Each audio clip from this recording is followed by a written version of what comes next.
or similar. I know you don't have a lightsaber, but some type of experience, right? Why must the service desk be digital? I define it as stateless, limitless, boundaryless. Cost reduction is always a major component, and we have to focus on customer savvy as well. So when I started in this business, and even before that, this was your typical service desk.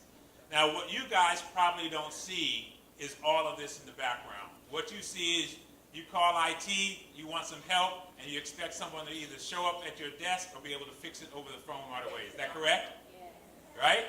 So, but in reality, all this is going on before you even talk to your IT person or someone in the phone, right? We have servers in the background, we have databases going on, we have networking systems.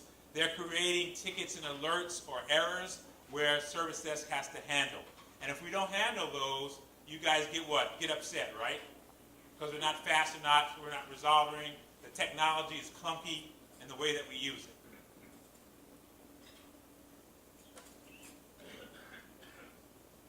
So, as we look at going forward for the service desk, even today in today's environment, we are creating making it seamless across all devices. So we've talked about IoT earlier, Internet of Things. We talked about cloud computing. I'm going to talk to you about IT portals. How many of you in your work environment, when you want to go order an IT item, software or hardware, go to an Amazon type portal and place your order? 1, 2, very few, right? So we need to have portals that enable our employees to have an Amazon type experience. Mobility, we've talked about that before, and talking computers. I come from the Star Trek era, the original series, where Spock is talking to the computers and Kirk is just calling it computer and turning it on, right? Or how about avatars that are speaking to you when you search for something on your internal browser? And when I talk about robotics, I'm not really talking about robots that we showed earlier, my esteemed colleagues showed earlier. I'm talking about algorithms. Today, with big data and the ability to produce algorithms, we can fix issues behind the scenes before they ever happen. It has to be limited and unrestricted computing. Unrestricted computing is expensive, so now you have to move to the cloud. We talked about moving to the cloud earlier today.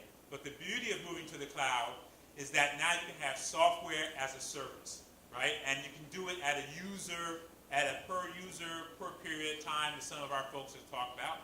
But software as a service is the benefit of having the cloud. And then when you have any updates, right, all those updates automatically come through the cloud process. So as a service desk, where we're serving our internal end user customers, we need to be able to have a platform that is based like that. We know that also that it's not just top level people who need IT. Everybody in the organization needs IT, so the consumerization of IT now is global and should be endemic for everybody everywhere. In the series I showed you before, where he was fixing Darth Vader's problem, well, that's a reactive scenario. The real scenario should be that your service desk or IT department would be able to say how many lifesavers have problems with them and what time frame do they have problems, and we should proactively send out messages to our end users to say your lightsaber is at the end of life, and if you don't know what 30 degrees, press the reset button is, then come up to our Genius Bar, right? Our Genius Bar, as an Apple's Genius Bar, can help you through those things. The next step is self-help, self-heal, demand reduction. I call that the trilogy, right? So we want to enable our employees to be able to help themselves with the knowledge management articles we have out there. We want to have self-heal. So running in the back of your PCs or laptops, I want to have a device, we'll call it a robot, that without your knowledge goes in and fixes things when you don't even know it. Your mailbox gets too full, it'll automatically move it to a folder for you and alert you, right? If your password needs to be reset, it'll automatically alert you to those things. Demand reduction. Before servers fail, before your databases get corrupted, And remember, you as consumers of IT, you don't care about that server or that database, right? How many people here are IT managers or work in the IT field, right? Now you guys care, but your end users do not care, right? They just want it to work. So we need to create demand reduction in our environment. So it has to be limitless with computing, so we have unrestricted amount of storage. The best way to do that is move to the cloud, software for a service. There are many platforms out there for a service desk. Some of the top ones are Remedy and ServiceNow as an example. But essentially what it's saying is, I can provide you with data analytics today, dashboards, robots. I can provide you a dashboard that will sit on your desk and show you everything that's happening within your environment. So you have a one-stop shop to understand how bad the issue is, the impact of the issue, how many employees are being impacted, and if you need to alert somebody up front. It has to be boundaryless computing, anytime, anywhere. We've talked about being global and mobile, etc. Bring your own device to work. All these concepts are built into the service desk of today. In fact, we now have apps on the right here is supposed to represent an iPhone. We have apps where you can submit your ticket as an employee. You can submit your issue online, get responses online on your mobile app, anywhere you are, so you can work. Your work never gets interrupted. You're a global company, so you're 24/7. So no matter where you are, we can connect to your mobile apps, and you can interact with the help desk remotely. One piece I want to put on here is service catalog. So I talked about this before, the Amazon experience. 60% of all issues that employees have is that they are ordering an item, whether it's a laptop, PC, software, and it gets delayed. It gets delayed because their manager who approves it is out to lunch, is on vacation, is in an important meeting, is not around. And so what we've done is we've automated it so that it automatically goes up to the next level for approval. That way it doesn't get delayed.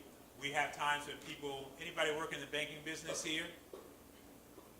Nobody in the banking business? Surprising, finance is not represented. But I know many banks require you to take a certain amount of holiday, right? But if your manager is out and nobody's there to approve and you have a request, then that is delayed, right? So this way, we have a service catalog, make an Amazon-like feel where you can order anything you need. Yeah? So automation and workflows. So all of this stuff, we talked about big data, we talked about cloud, we talked about analytics. What's critical to understand is that if you put automation on a bad workflow, what will you get? Anybody? Brave enough to answer? You will exacerbate the errors in your existing workflow. So you really need to go back to do a value stream mapping of your present workflow and then where you want it to be, and then apply automation to that. That we know that organizations that rework their workflows, apply automation, can save up to 26% in their operational costs. It's a big deal. Again, robots. If you go to our website, there's a great video on that. I was told today that it's not showing that well, so thank you very much, Don. But it's not about Cognizant's website. It's about the idea of having algorithms go in the background, do a lot of the routine work, as Vikram has said before, and then that frees up capacity for individuals to do the high-value thinking work, right? It takes it out of their hands. Intelligent optimization across all platforms. Let me show you this example right here.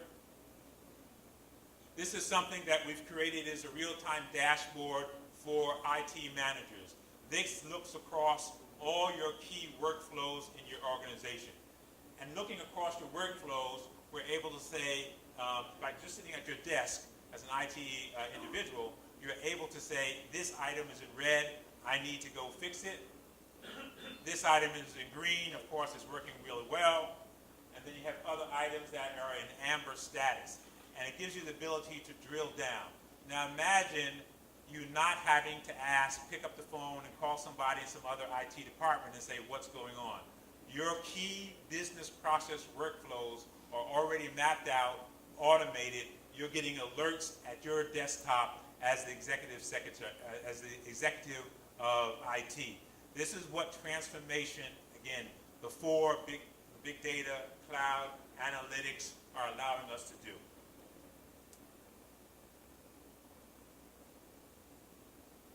It also provides a real-time operational dashboard.